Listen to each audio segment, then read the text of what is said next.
All right, I'm Ryan Grimm. Welcome to our Thursday morning live stream. We are now 2 weeks into the so-called ceasefire in Gaza, though Palestinians continue to be killed on a daily or near daily level as part of the agreement, though, but that the Trump administration effectively kind of forced on both parties. The flow of life essentials into Gaza was supposed to pick up to levels that we last saw in January of 2025, the last time that there was a brief ceasefire. However, Israel has not met its side of the bargain when it comes to allowing those life essentials in. So, joining me today will be my colleague Sharif Abdel, Kouddous, as well as Eyad Amawi, who is one of the kind of heads of aid coordination inside Gaza. Eyad and Sharif, thank you so much for joining us. It's good to be here, Ryan. Thank you so much. And Eyad, before we get to you, I wanted to ask Sharif if he could kind of contextualize the state of the agreement. Like, what do we understand about what Israel's side of the bargain is? What are they supposed to be allowing in? Well, I mean, Yes, as you thank mentioned, for hosting me go ahead, after Eyad. the ceasefire implementation and renew again and again. We hope stabilizing and constant implementations and we pass within 48 hours bad situation where they return to escalation again. In Nusayrat camp, we face more than 70 bombardment. This was a horrible night. But when they announced they renew the ceasefire implementation and continue the implementations, we hope that everything will be okay. Yes, we hope the implementation is complete. But when we read the statistics for the number of trucks entering Gaza, we touch very difference between the reality and between the hope. The reality here is just 926 trucks, and our estimation must entering more than 6,600 trucks within the last 10 days. So there's big difference between the implementations and our needs. Yes, there is a big difference between the real implementations and the real needs here. So when we talk about the commitment, yes, it's very bad in my estimation, and we need to increase the pressure over the international community to increase the supplying Gaza with our needs. The Rubbles and closed roads and desalination water stations, sweet waters, everything is completely destroyed. So when we talk about just halt the big explosions and big attacks, it's excellent, okay, but it's not enough. We will face a bad time when the winter entering Gaza, and no one can meet thousands and thousands of people under the rainy water. The bad circumstances up to this time, there is no real tangible change in the number of tents and number of mobile homes and all of that things. It's very vital to save our people lives before the winter. So when we talk about the implementation, we talk as a whole package, not just halt the attacks and the remaining points for the humanitarian protocols they missed when they implement it. So this is very clear for us. And I'll talk about the engineering the famine here also. We're still suffering from the inflation prices, shortage in all of the nutritious foods. Up to this time, we have enough amount of flour and some type of canned food. But when we talk about nutritious food like vegetables, fruits, and meats, and the proteins and eggs, everything is slack.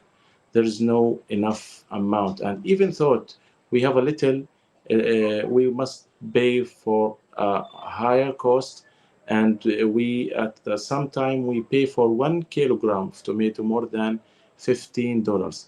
So it's very bad economical situation here.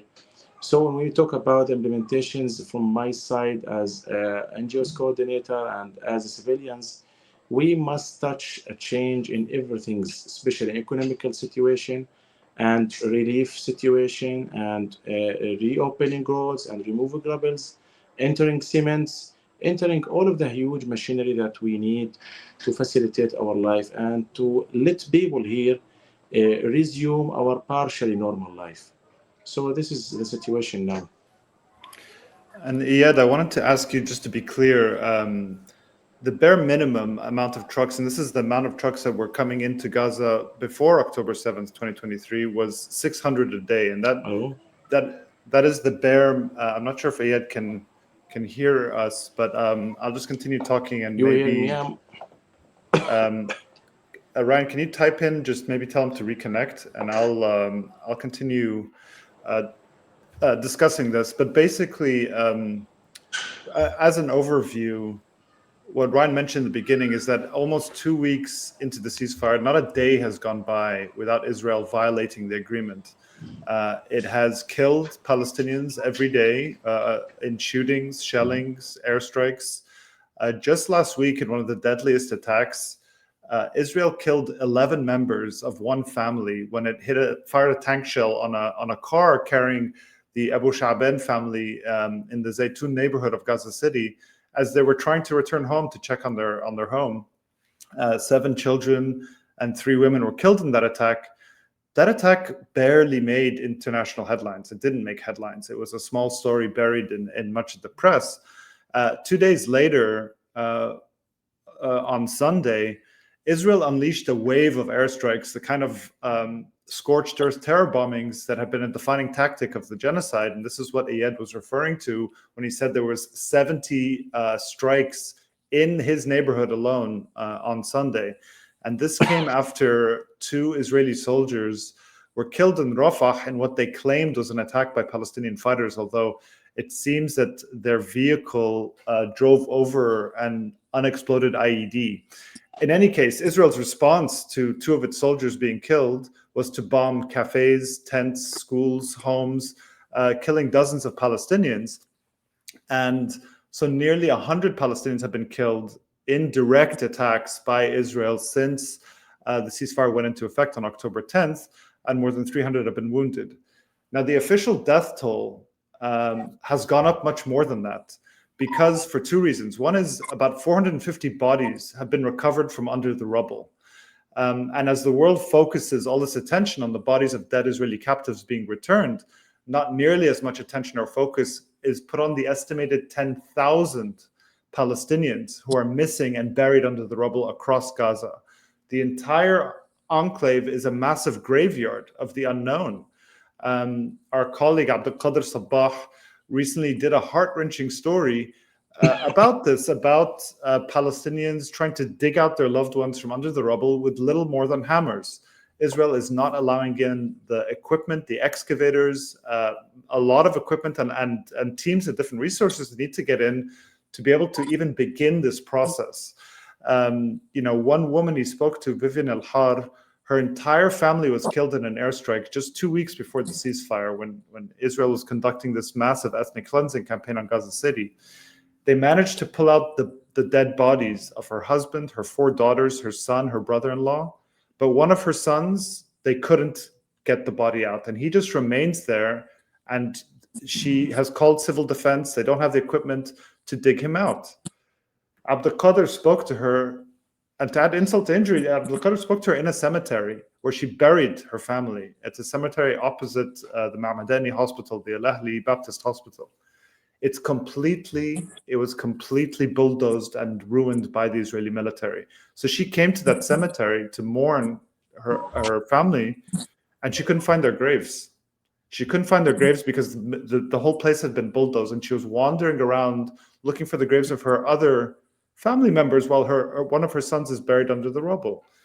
He spoke to another woman, Amina Salim Abu Musa, who has no idea where her son is, her 16-year-old son. He disappeared in May when he went to a so-called aid distribution site run by the Gaza Humanitarian Foundation, and he never came back. This is the one that they had near the Netzarim corridor, just south of Wadi Gaza.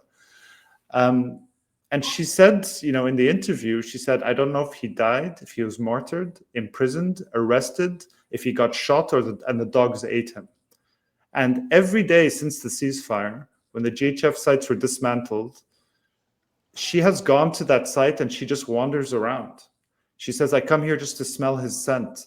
She has no idea where he is. And this idea of not knowing if he's dead or imprisoned or where he is, I think is the case for thousands of Palestinians, actually. But I think we have Eyad back. And if we can talk about, yes, so we were discussing the aid. So the minimum amount of trucks, even before October 7th to Gaza was 600 a day. That is part of the ceasefire agreement in the text. The amount is supposed to be allowed in. There's only 2 crossings that are open at the moment. Rafah remains closed, and so do several others. Even with 600 a day, that's hardly enough, correct me if I'm wrong, to counter or reverse the effects of the famine. Famine is very hard to turn back once it begins. So can you talk about that the famine is still ongoing? I mean, for example, you talked about fruits and vegetables. Your children have, for the past 2 years, have they been able to eat fruits and vegetables, or have they just been surviving on canned food? Thank you. Look, we pass with a different situation. We add some amount of vegetables, but with the long-term period. It's not a continuity in the supply. And also, as a civilians, we faced a lot of dangers to obtain a little fresh food from the markets. When in that period, they hit the markets randomly, we completely refused to go to the market and to obtain our foods also, even though the market contain some fresh vegetables. But in my thoughts, I will talk about very important issues, Sharif and Rayan. The number of trucks, it's not a matter. The matter of reopening Rafah cross point and grant the full permission for that huge machinery, bulldozers, cranes, all of these machines, that's very important for us. When we talk about remains and bodies for the Israeli, and also we must remember very well our bodies and our people bodies under the rebels. The Israeli need to mobilize this case. Okay, but when we compare the number of the remaining for the Israeli, it's very little compared to thousands of our people under the rebel. So when we talk about they use Rafah as a collective punishment for our people, they need to use it. They prevent until this moment to have a commitment to implement and reopen Rafah cross point, because they know if they open Rafah cross point, the medical evacuation capacity will increase, and thousands of injuries and wounded people and patients will leave Gaza soon. And also the huge machinery will enter without Israeli restrictions. So this is, when we talk about reopening Rafah, we can talk about maybe a full commitment about the implementation of ceasefire agreement. Up to this time, they just opening Karam Abu Salim, and sometimes Kisuvim. It's alternative cross points, not main gate for the Gaza and for the trucks in the ordinary time. But they reopen it within the military operations and incursions as alternative for the Karam Abu Salim. So when we talk about Karam Abu Salim and Kisuvim, it's just one gate. It's not 2 gate. So when we talk about the number of trucks, it's okay, it's a big and main issues, but we must talk about the huge machinery and the needs of municipalities here. It's huge. A lot of my in the removing rebels, and they try opening roads within the last few days.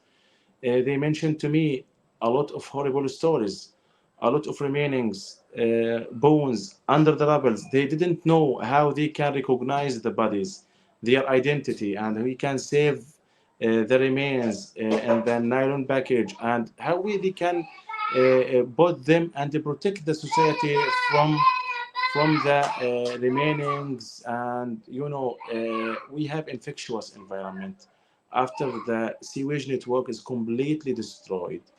it's not normal life here, and we really have fears about our children and our peoples within the next few weeks when the winter is entering. So yes, Yeah, we know the Israeli need to use Rafah as a collective punishment and to delay the implementations and reopening it. yeah. Can you talk a little bit about the weather and how people are faring in the weather? Like, how at this point, what percentage of the population would you say has, is living in actual apartments or homes with walls and ceilings? What percentage are living in tents, and what percentage don't even have tents Yeah, at this point? And of those who are in the tents, do they have sufficient blankets or bedding yeah, for the cold weather that's coming? And when do you expect the temperatures yeah. to significantly drop? Yeah, when we depend, Ryan, over the UN statistics and our municipalities here, they mentioned more than 80% of our buildings is completely destroyed or partially damaged. And this is very important when we watch videos within my rounds yesterday and day before in Gaza town. I didn't know where the people will stay. In our statistics here, more than 80% of our people stay and live in tents, Mhm. and they build some partial homes from the damaged homes. They fix some walls and put nylons and shelters over this wall and make a small room for to protect the families from the weather conditions. But most of our families live in tents and in unacceptable living conditions here. And when we talk about covering, it's a repeated catastrophe compared to the previous weather. And this weather, I mean, we will face more difficulties because after they break the last ceasefire, they increased the demolishing and cleansing homes from the east part of Gaza and also the north part of Gaza town, and they increased the displacement people in the south. Within this time, I know thousands of our people stay live here in the south and in middle governance because they try to return from the displacement, but when they arrive there, they discover nothing remains, so return again. So when we talk about the exhaustion and the loss of their basic needs, and they leave their apartments and they left their towns without basic needs like covers, like foods, like waters. So when they achieve this moment, they are still waiting to give them a life with the whole meaning, the covers and the protections, the safety, and safety in food and feeding their children without facing struggles to obtain and seek foods like a temporary ceasefire. When we talk about permanent ceasefire, we must talk about give those people a new life and give them a hope. I'm gonna ask one more question I real quick. also wanted to Yeah. ask about Gaza's agriculture Yeah. itself. Gaza used to provide a significant amount of its daily needs through farmers who farmed very fertile soil, which is all kind of on the eastern side of the strip. That side is where Israeli forces still control and occupy. So they withdrew. They control about half of the enclave now.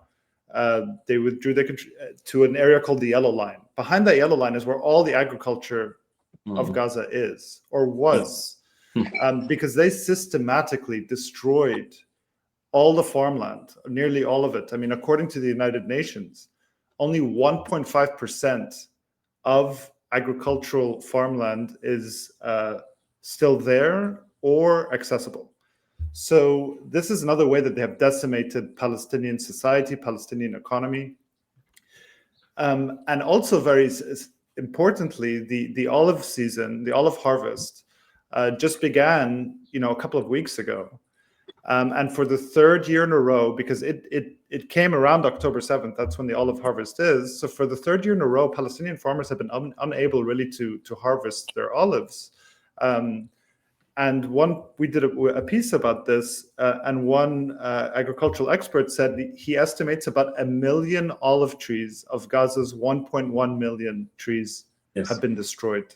And the very few that are left are drying out because there's not enough water. The farmers can't get to them to irrigate and fertilize them. Israel systematically destroyed the olive presses. And olives and olive oil is, of course, very important to Palestinian culture, Palestinian society, but also the economy and the way of feeding people.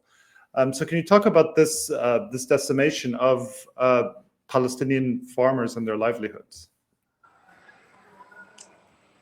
Yes. I can add my notes, Sharif, about this point.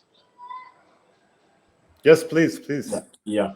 When we talk about farmers and agriculture, really there is another very important matter.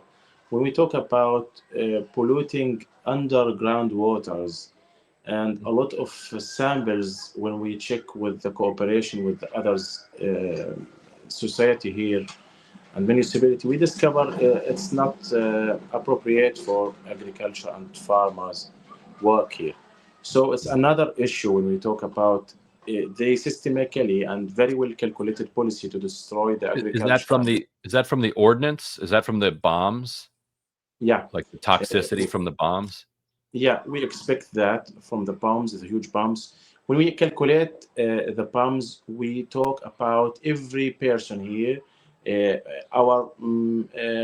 every person have 66 kilogram of explosion, high material explosion.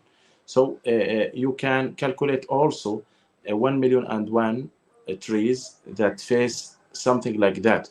And when we talk about the explosive robots, it's cause damage under the ground more than 30 up to 40 meters under the ground. So it's deeply penetrate the earth surface and push the poisoning materials and the remaining explosions and the sand of explosions is very poisonous under the ground, and it's directly absorbed to the underground water. So you can imagine what's the meaning of pollutions, what's the meaning of poisoning our life, our air, our water. So it's not easy to talk about destroying agriculture, just removing the trees. They root it, and they need to uproot any hope to resume the agriculture by destroying the infrastructure and polluting the underground waters to prevent any hope to recover this again and again. And as my colleague Sharif talked about the olive seasons, nowadays we do some harvest in our olives, but the remaining trees is not enough. And we discover a little size and a lot of damages with the remaining trees, and we discover a lot of diseases that maybe infectious diseases that against the trees and the olives. So in my expectations, there is no enough amount of olives and olive oil. And also, as you mentioned, for the economical issues, we will face a lot of struggles in the nearest time to pass this situation, because Gaza produces tons of olive and oil of olive, and we do a lot of things with the olive within the next 3 months in the ordinary time. But when we do statistics nowadays, we discover most of our farmer land destroyed, and the remaining trees lost the olive from the explosions, from the wave of explosions. So we talk about just the olive tree and others type, agriculture is completely destroyed. And we try to farming some lands within the west part of Gaza. We discover the salty water. It's not appropriate for the tree. And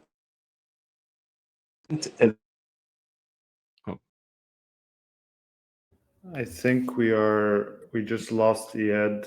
Was he getting a little staticky for you?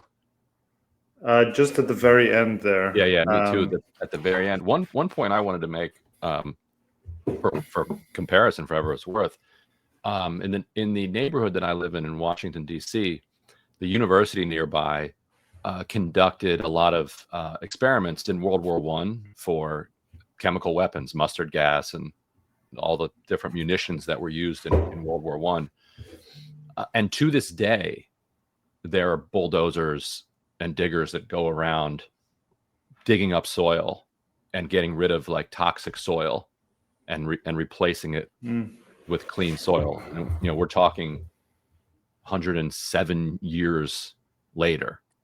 Like the depth of this toxicity is profound. Eyad, how's your connection? Yeah. Hey, I wanted to ask you, by the way, we reported, as I'm sure you know, about the Israeli destruction of the Sheikh Ajlin water treatment plant, the sanitation plant in Gaza City. What has been the effect of Israel's burning of that sewage treatment plant? Is it offline? Like, what's going on for when it comes to the treatment of sewage? I think we may have lost him again.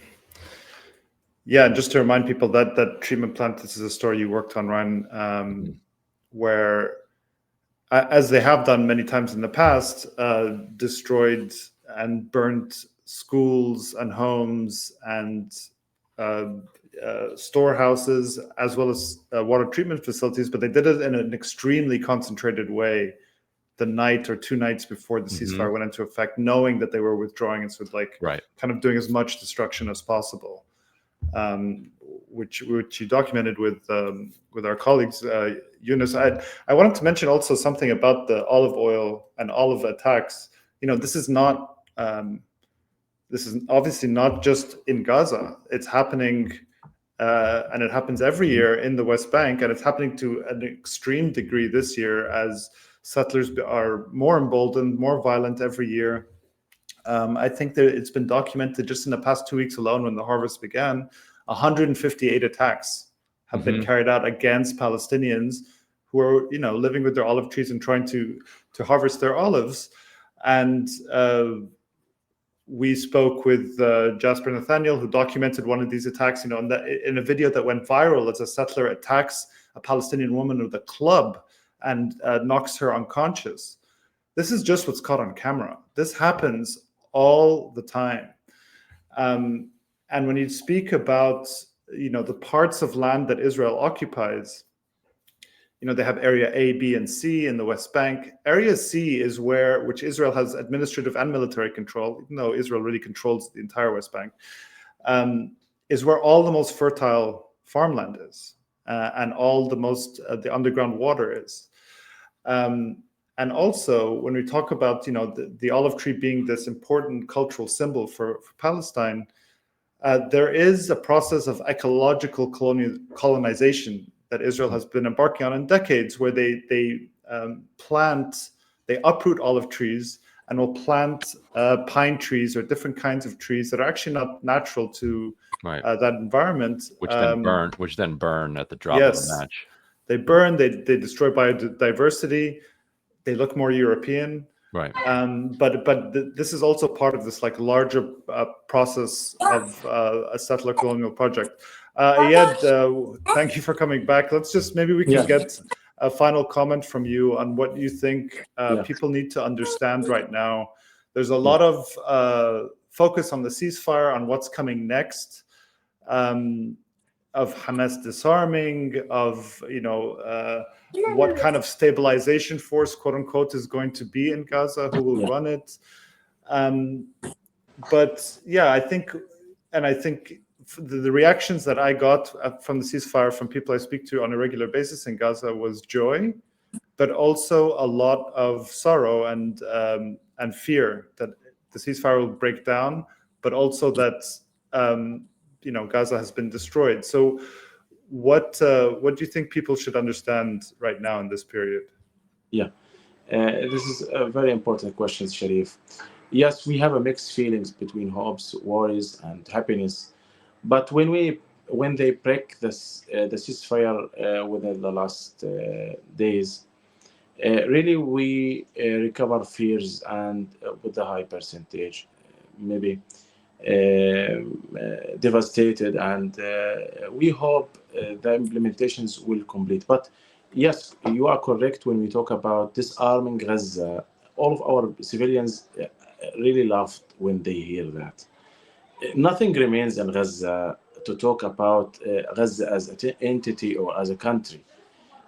So when we talk about granting the permissions for the international press or community to come into Gaza and to record the cleansing process, the ethnic uh, cleansing here at what's happened here, they will touch the reality by their eyes. Okay, I know we have thousands and thousands of video clips over the internet, but when you come to Gaza and smell the sound of explosions and the destruction here and the pollution here, you will touch.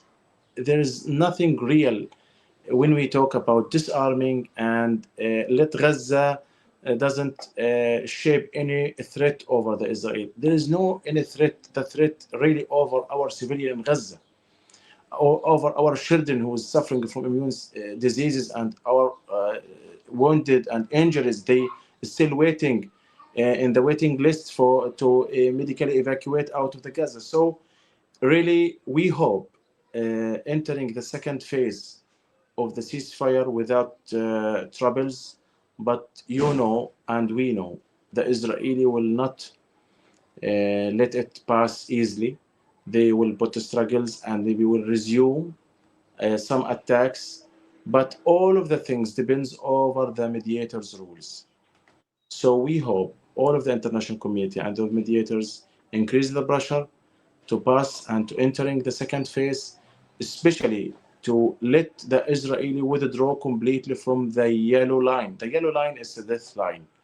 No one can pass Salah ad-Din. It's the east road of the Gaza for more than half up to 1 kilometers, and all of our farmer lands positioned there.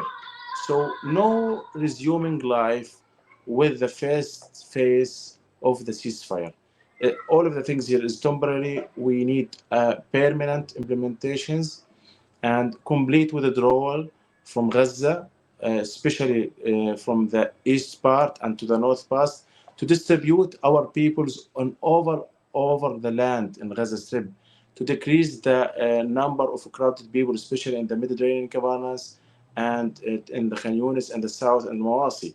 So it's very vital things to distribute aids fairly and on all of the Gaza land to prevent any coming catastrophe, especially environment catastrophe or infectious diseases over the displacement people within the next weather for the winter.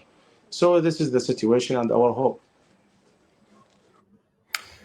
Eyad Amawi, thank you very much for joining us and for these important words. Representative of the Gaza Relief Committee, we've had the fortune of being able to speak with him several times over the genocide over the past 2 years.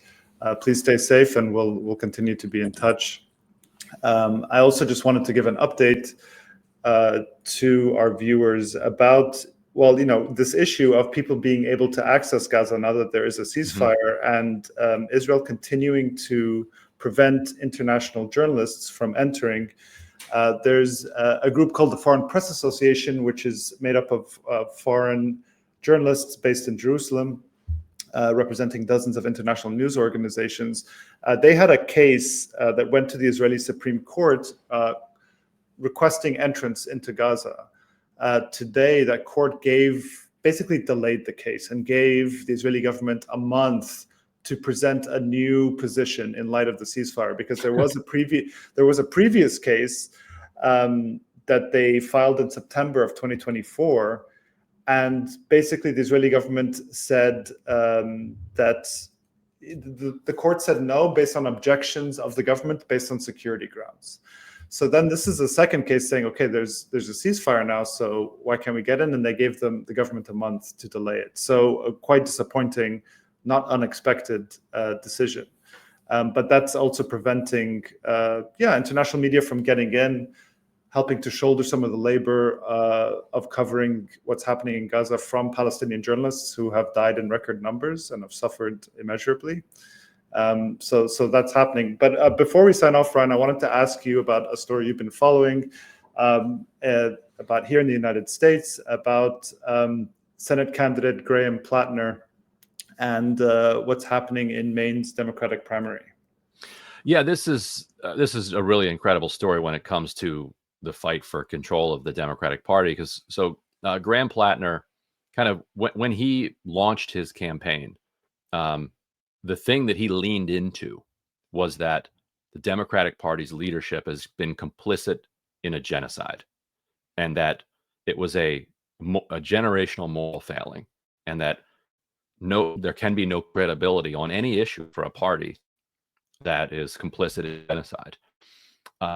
When he announced his campaign, the two-term governor, Janet Mills, who's 77, would be 79 when she's sworn in if she wins, was waffling on whether or not she was going to run. She hadn't decided yet. The rumors were that she was being heavily recruited by the DSCC and by Chuck Schumer and Kirsten Gillibrand, who runs the DSCC. She finally did get in about a week and a half ago. Days after she got in, so last Thursday, you start to see opposition research about Platner dropping in Politico and CNN, The Advocate last night, including circulation of a claim that he had a Nazi tattoo. And he said, this is skull and crossbones that I drunkenly got at a tattoo parlor in Croatia.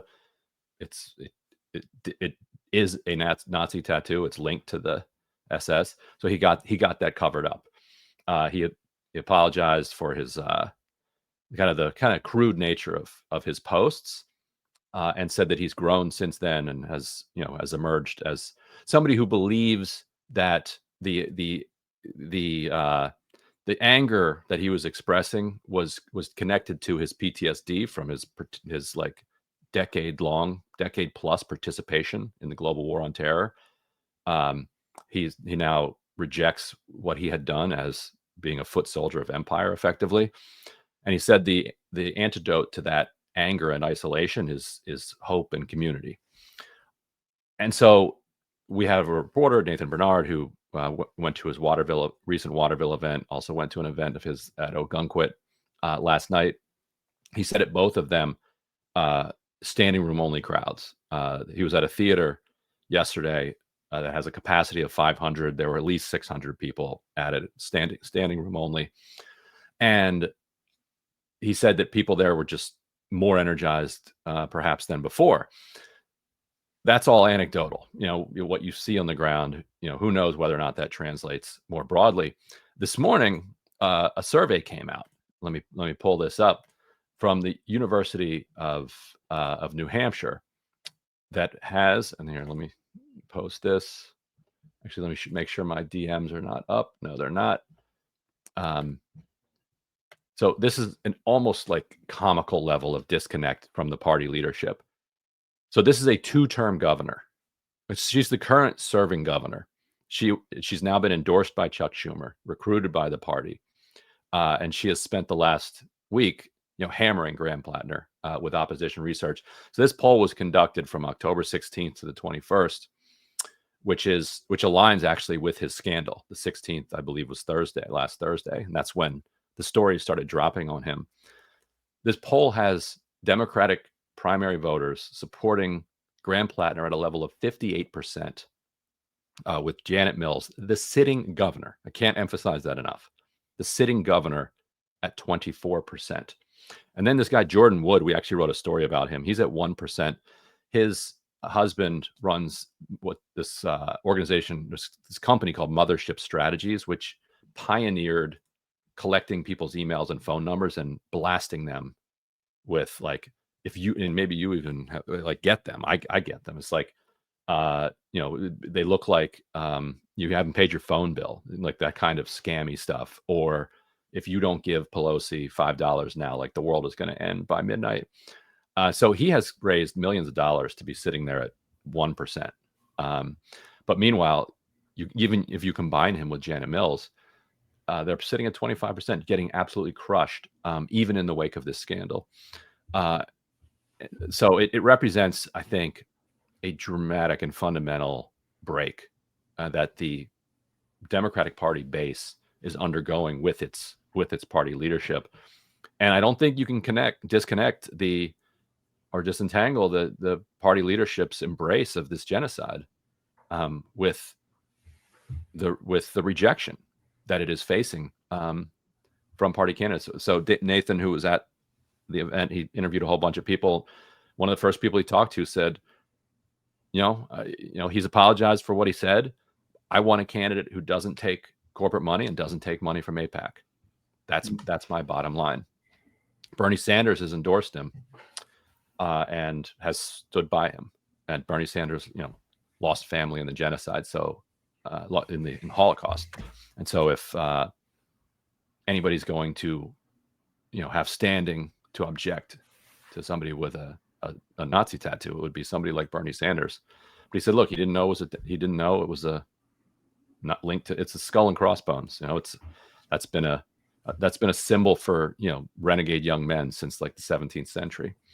And now that he discovered that it was, he covered it up. And I think the more that the party leadership kind of leans into this, the more out of touch they look.